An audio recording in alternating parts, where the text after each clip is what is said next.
نبی اکرم صلی اللہ تعالی علیہ وآلہ وسلم کا ارشاد گرامی ہے، اذا مررتم بریاض الجنت فرتعوا، کہ میرے غلاموں جب جنت کے باغوں میں جاؤ تو پھر اپنی خوراک لے لیا کرو۔ اصحاب رسول نے حیران ہو کے پوچھا وما ریاض الجنت یا رسول اللہ، اللہ اللہ یا رسول اللہ صلی اللہ علیہ وسلم، اس دنیا میں وہ جنت کے باغ کہاں پہ ہیں اور کون سے ہیں؟ تو نبی اکرم صلی اللہ تعالی علیہ وآلہ وسلم نے جواب دیا مجالس الذکر، سبحان اللہ وفی روایت مجالس العلماء، سبحان اللہ فرمایا شریعت کی علماء کی محفلیں سبحان اللہ اور اہل ذکر کی محفلیں ہی جنت کا باغ ہوتی ہیں۔ سبحان اللہ اس حدیث رسول کے مطابق اس وقت ہم جنت کے باغ میں ہیں۔ سبحان اللہ حدیث پاک کا مفاد تو یہ ہے کہ اگر یہ ذکر کی مجلس کسی جنگل میں بھی رکھ دی جائے تو اسے بھی جنت کے باغ میں تبدیل کر دیتی ہے، اور یہ ذکر کی مجلس چونکہ مسجد میں ہو رہی ہے اور مسجدیں ویسے ہی جنت ہیں، سبحان اللہ سبحان اللہ سبحان اللہ مسجدیں ویسے ہی جنت ہیں کہ اللہ رب العزت قیامت کے دن جب زمین کو ختم کرنا چاہے گا تو کیا مسجدیں بھی ختم ہو جائیں گی؟ ظاہر ہے مسجدیں تو زمین پر بنی ہے نا۔ تو نبی اکرم صلی اللہ تعالی علیہ وآلہ وسلم فرماتے ہیں کہ اللہ پاک جب زمین کو ختم کرنا چاہے گا تو پہلے فرشتوں کو زمین پہ بھیجے گا اس حکم کے ساتھ کہ جہاں جہاں مسجدیں بنی ہیں وہ سب ٹکڑے اٹھا کر میری جنت میں شامل کر دیں۔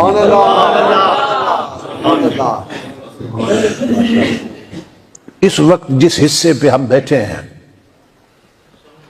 یہ کل جنت میں شامل ہونے والا ہے۔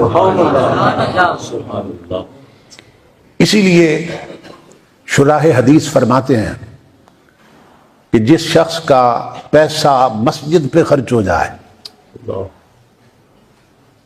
اس بندے کا ثواب کبھی ختم نہیں ہوگا، اس لیے کہ مسجد نے کبھی ختم نہیں ہونا۔ زمین ختم ہو سکتی ہے مگر مسجدیں ختم نہیں ہوگی، تو یہ جنت کا حصہ بن جائیں گے۔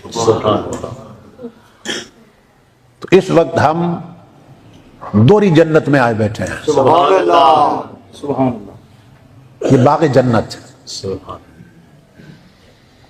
آج بھی جو لوگ گھر چھوڑ کر، ٹی وی چھوڑ کر، اپنی گپ شپ چھوڑ کر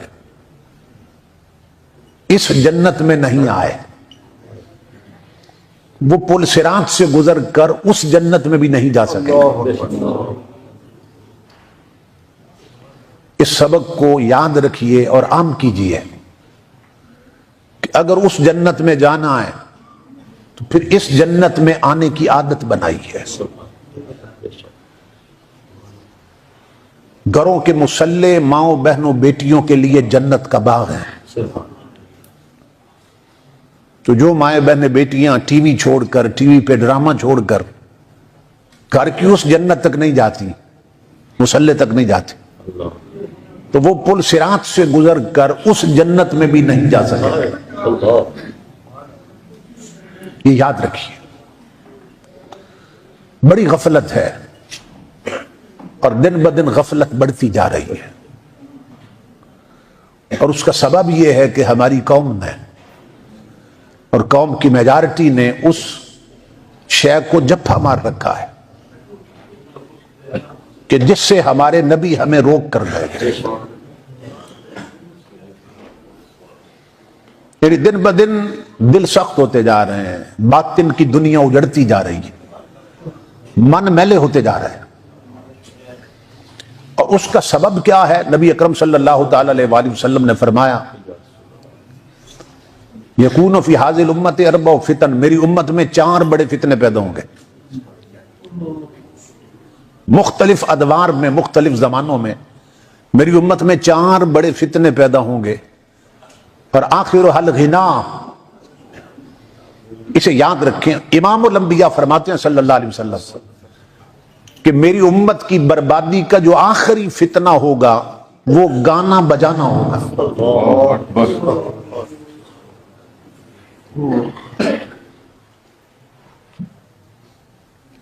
اب جس عمل کے کرنے پر حضور فرمائیں کہ کرنے والے برباد ہو جائیں گے،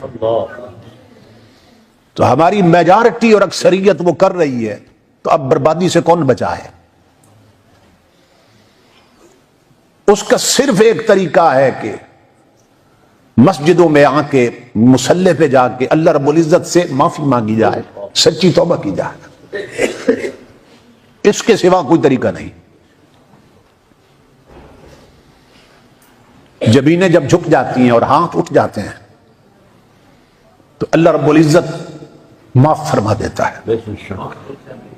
قرآن حکیم میں ایک آیت ہے جس میں ابلیس نے چیلنج کیا تھا اللہ رب العزت کو، جب کی وجہ سے اس نے کہا کہ جس کے سبب سے تو نے مجھے نکالا ہے اس کی اولاد پر میں حملہ کروں گا، آگے سے بھی آؤں گا، پیچھے سے بھی آؤں گا، دائیں سے بھی حملہ کروں گا، بائیں سے بھی حملہ کروں گا، اور میں دیکھوں گا کہ میرے حملوں سے کیسے بچتا ہے، کہ سامنے سے بھی حملہ کروں گا، پیچھے سے بھی حملہ کروں گا۔ یہ اس کا چیلنج قرآن میں موجود، دائیں سے بھی حملہ کروں گا، بائیں سے بھی حملہ کروں گا۔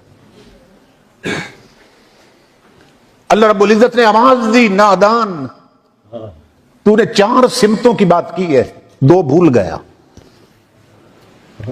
تو کہتا ہے سامنے سے بھی آؤں گا، پیچھے سے بھی آؤں گا، 2 دائیں سے بھی آؤں گا، بائیں سے بھی آؤں گا، 4 سمتوں سے حملہ کروں گا۔ میں بھی تجھے چیلنج کرتا ہوں، تو میرے بندوں پر آگے سے بھی حملہ کرنا، پیچھے سے بھی حملہ کرنا، دائیں سے بھی کرنا، بائیں سے بھی کرنا۔